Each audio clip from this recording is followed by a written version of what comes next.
يحتفل العالم اليوم في الثالث من كانون The world is celebrating today the International World for People with Disabilities. This celebration will start with talking about Gaza again, where the compass now is heading to. For this celebration is another meaning in Gaza. Some people reached out to me, the parents of the children who had cochlear implants, and they told me that they have suffering in trying to reach out with others or contact with others because they are deprived of hearing due to the lack of power now, and they have no access to spare parts or batteries. This thing deprived these children from communication with their families and their parents in this hardship, in the time where children are going through traumas. This also depriving them from the sense, the unfeeling the airstrikes before they happen. And this has a larger impact in the trauma that might hit them later due to these airstrikes. Also, a large number of the injured and wounded who end up with disabilities. All of this make us consider how this day is going, how the people of Gaza are going through this day.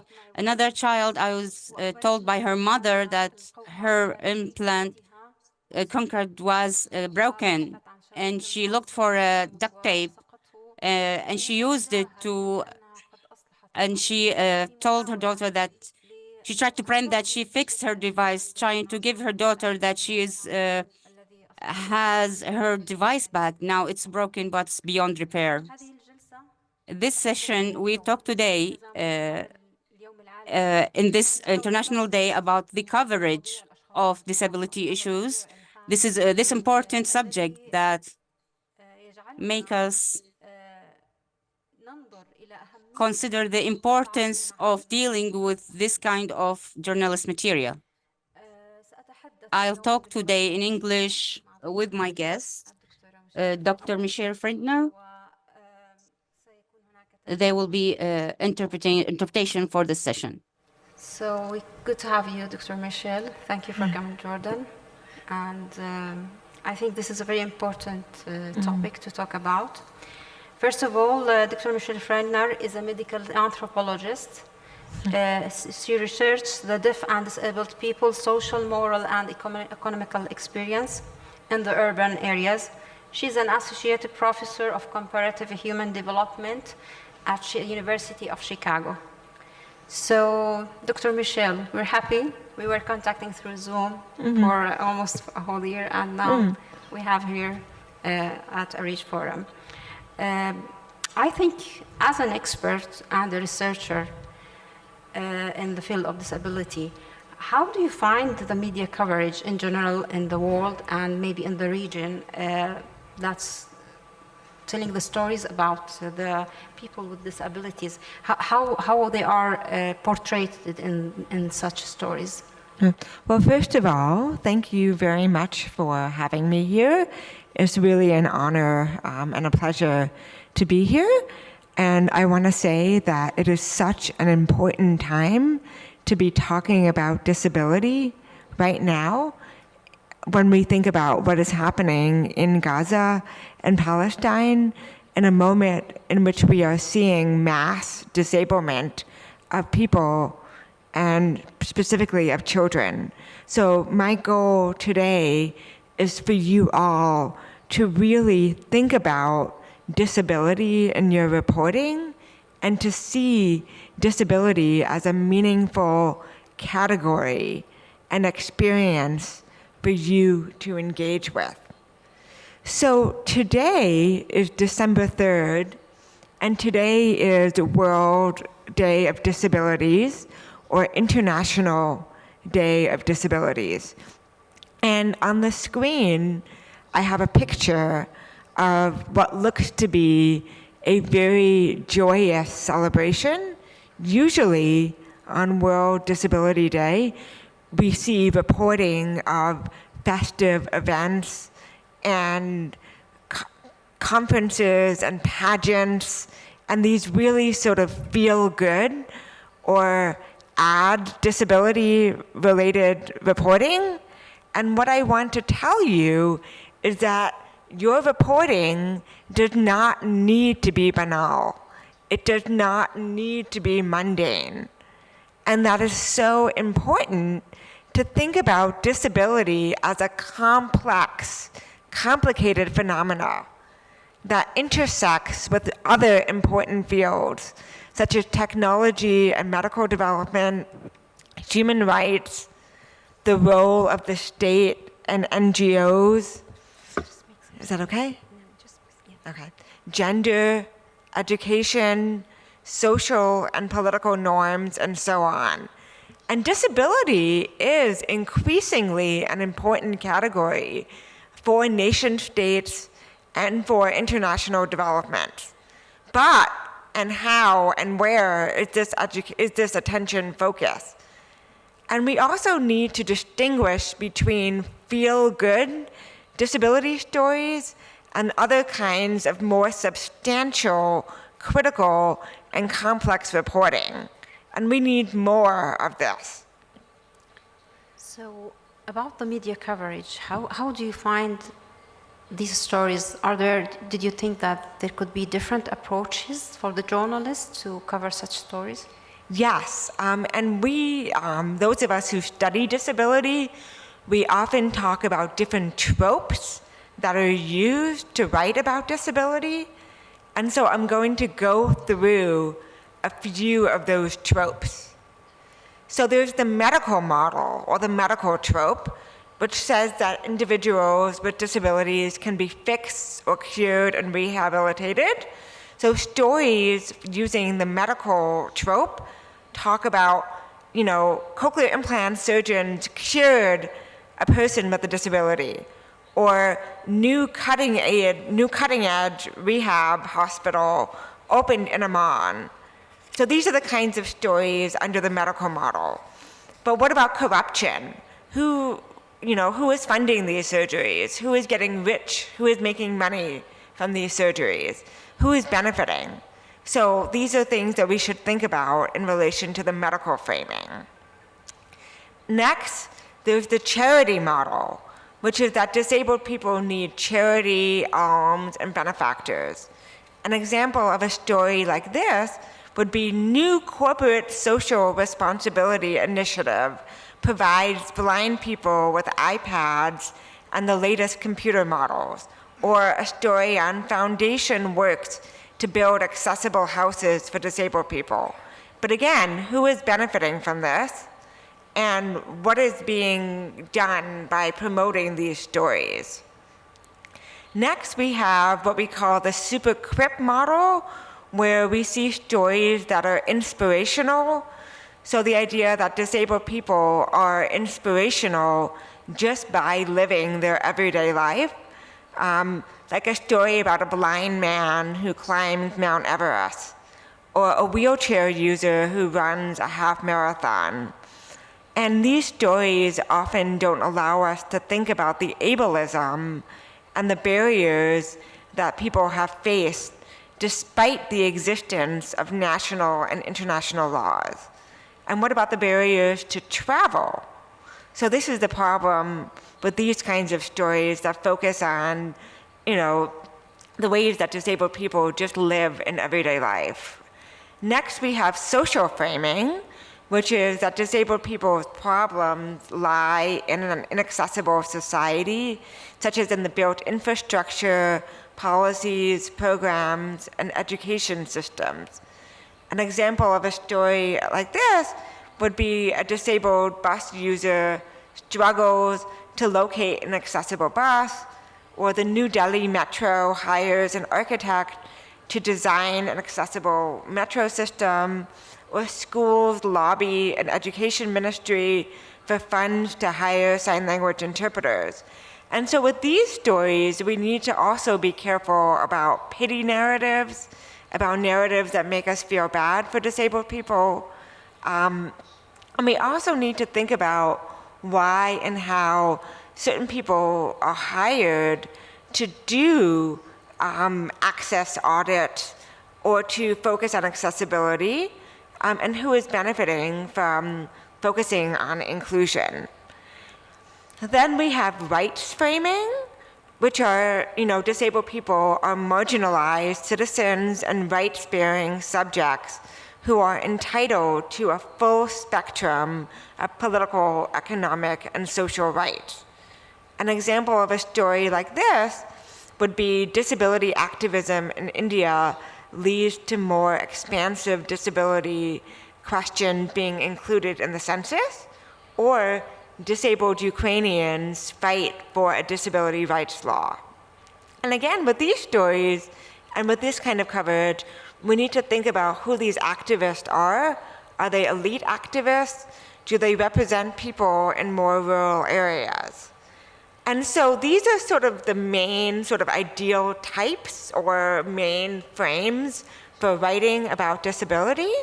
And I would say, as an anthropologist and as somebody who, thinks about this a lot, that social framing and rights framing get the closest to representing the lived experience of disabled people on the ground, and they take a critical approach to barriers, discrimination, and ableism. Yeah, and actually you feel this sometimes when you read the stories about people with disabilities. You can feel this sense of caring, and it's not about human rights rather than being taken care of, and the government or the authorities are doing their job and such. And this is very important because these stories should give them the chance to speak up and to talk about their experience and what they are suffering, really.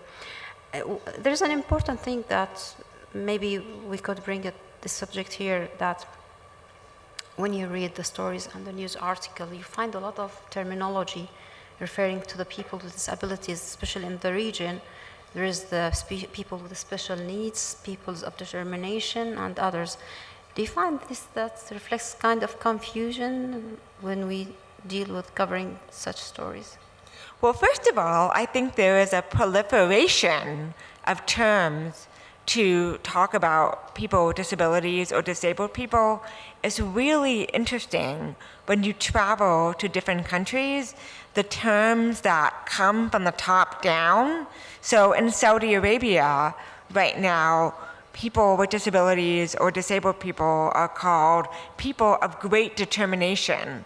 Where I work in India, people with disabilities are called divinely abled.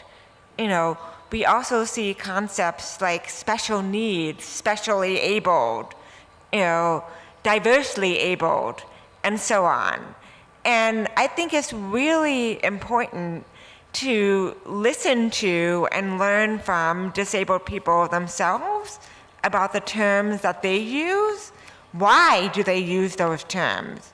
And we need to remember that language is political, and that terms that come from top down are not necessarily terms that people on the ground use.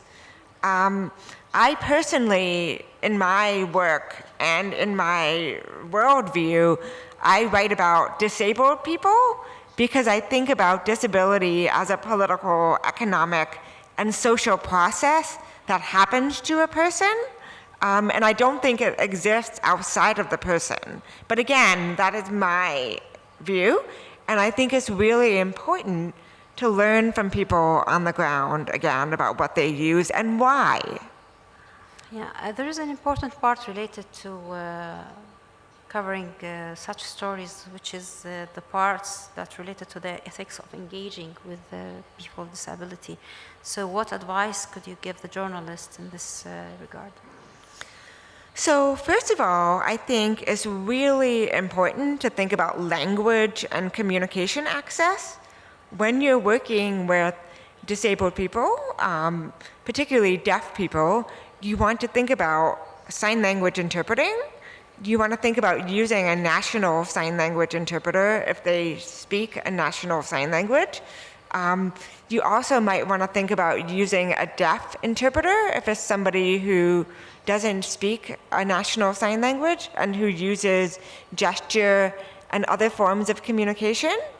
You want to think about whether you are communicating with people who are communicating normatively, and whether those people are gatekeepers in the disability community, whether they're members of the disability elite, as opposed to people who are more on the ground or grassroots. And because disabled people are marginalized, you really want to think about ableism and what it means to exist within an ableist structure that is not designed for disabled people, And then you also want to think about disability expertise. Now, disability expertise is a really important concept. It is the idea that disabled people have skills and ways of being in the world that they have gotten as a result of being disabled and through their lived experience of disabled people, And then you also want to recognize that disabled people are diverse. If you're talking to a disabled person, you're talking to one disabled person, right? Just like everybody else is diverse, so are disabled people. And as I mentioned earlier, there's a disability elite, which often speaks for or claims to speak for disabled people.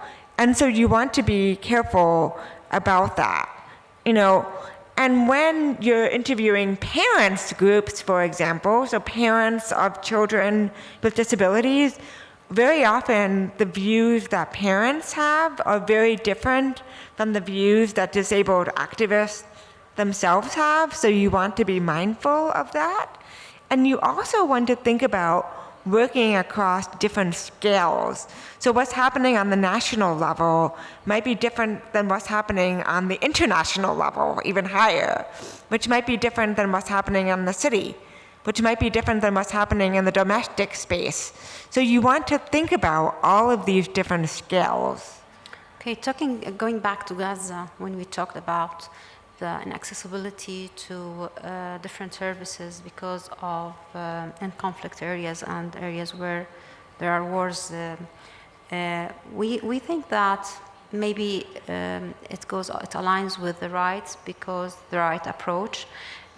Some of the families that I've contacted, they were talking about the siege, how the siege on Gaza was making their life difficult more and more because the spare parts, the batteries, the cords, the services. Even one of the specialists in this field, she was from Ramallah. She told me that she tried to get inside Gaza different times, but she was not allowed there. She also, some specialists from the technology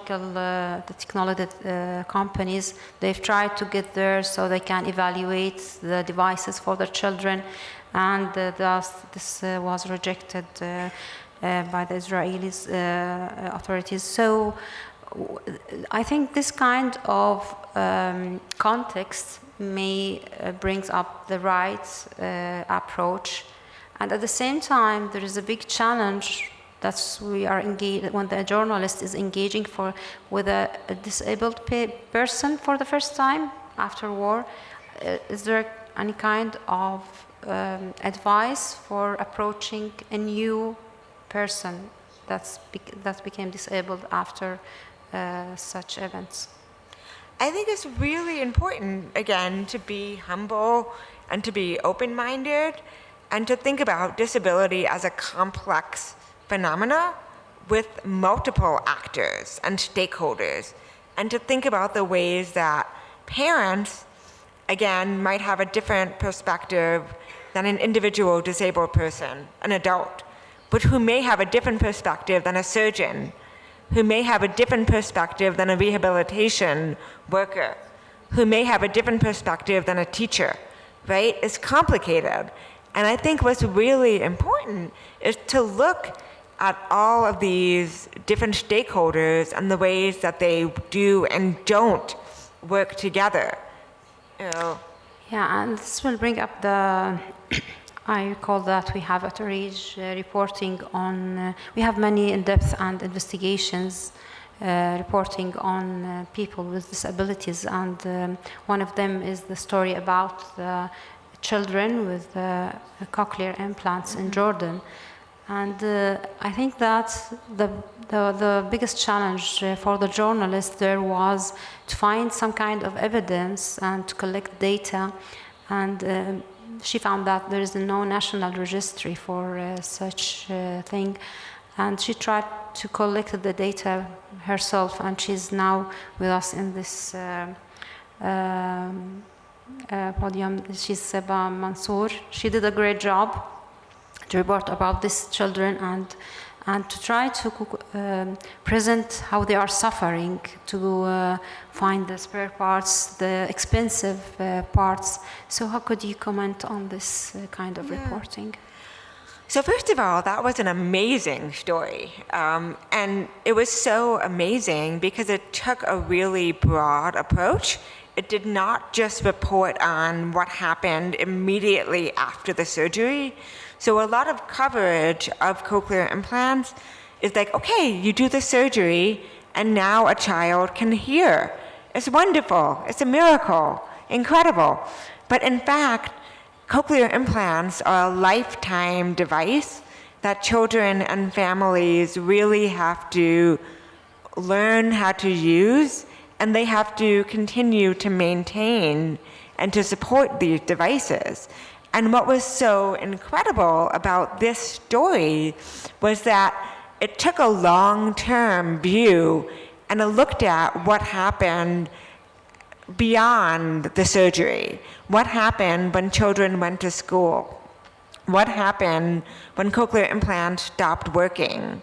What happened when families could no longer access spare parts and accessories, or when an implant broke, And I think the other thing that's so important is to think about why and how these children and these families are suffering, because it's not only about access to spare parts, but it's also about the fact that these children and these families live in an ableist society in which they have not been told about sign language, about Jordanian sign language, about Arabic sign language. They haven't been told, in many cases, about deaf schools or about deaf communities, And I think it's really important, when we're writing about deafness in particular,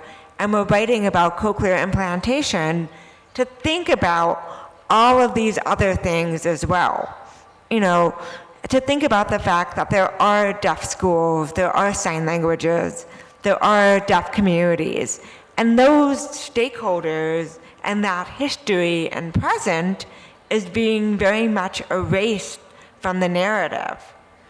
Yeah, and also I should mention that this story actually led to an investigative story that also Siba and our colleague Mahmoud Shboul, they work on different angle, and they found that such kind of technology and abandoning these families, they lead to financial crisis and for these families, because they get loans from the banks in order to make the updates, in order to buy the spare parts for new models.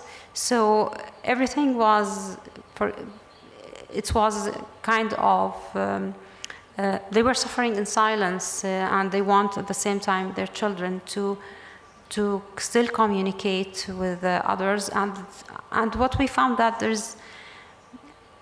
there's no, either at the authorities department or even in the schools, that's the sign language learning, which could sometimes save the children when they are disconnected because of losing the parts or not having accessibility to find the updates for their devices.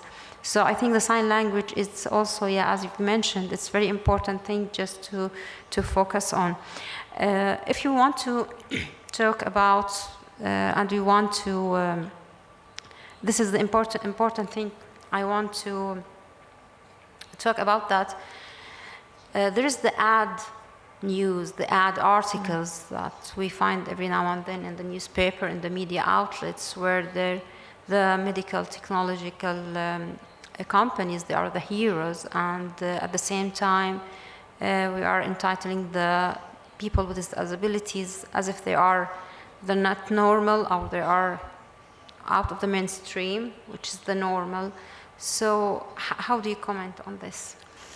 Yes, I think so. I think it's so important to, again, to interrogate and to ask questions about what we mean by normality, in quotes.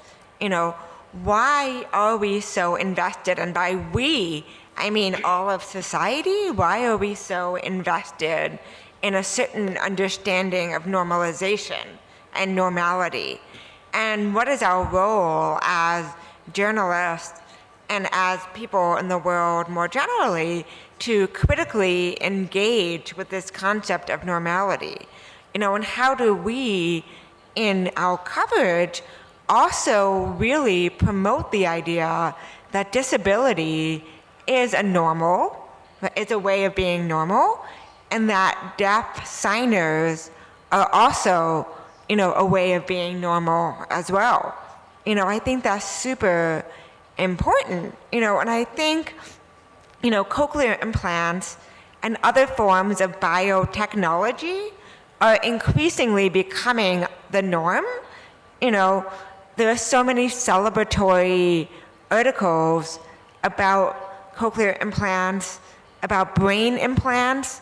As we know, Elon Musk, you know, he has said that he is going to have brain implants in the next couple of years. So how do reporters write about this, and how do they write about it critically? Yeah, and also I was wondering if trying to, about the other kind of disability, not only the hearing impairment, also the medical companies, they are promoted in such articles, in many of the articles, and also this is promoted as the technology that they offer, it's promoted as a one-time solution, and everything is going to be normal again. So, yeah, and I think it's not a one-time solution. You know, it is a lifelong relationship with companies and with hospitals and with rehabilitation workers like speech and language therapists and audiologists. And I think that is really important to, again, think about all of these stakeholders in our reporting.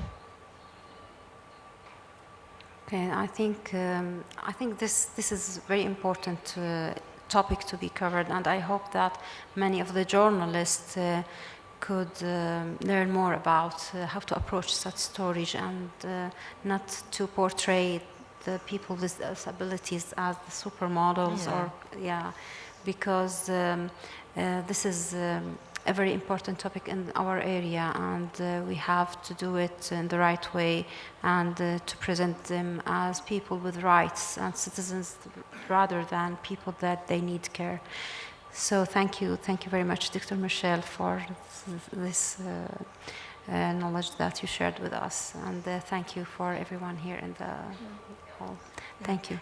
And I just wanted to say very quickly, sorry, one thing. I think it's so important, again, to think about this in the context of this current moment. You know, I think, you know, when we're thinking about children with cochlear implants in Gaza, you know, what's going on for them? Are they getting access to batteries? You know, what about deaf people in Gaza who cannot hear the sirens? You know, what about the experiences of disabled wheelchair users right now in Gaza who cannot move through streets? You know, and I think, you know, this is from 2020, but it's estimated that 15% of primary school-age children have disabilities in Gaza. You know, 17% in the West Bank and 13% in Gaza. You know, and these figures do not account for psychological or psychosocial disabilities.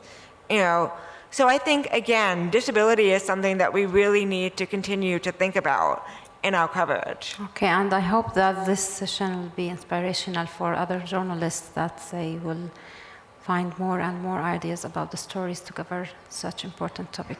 Thank you, Dr. Michele, again. Thank you, everyone. Thank you. Thank you.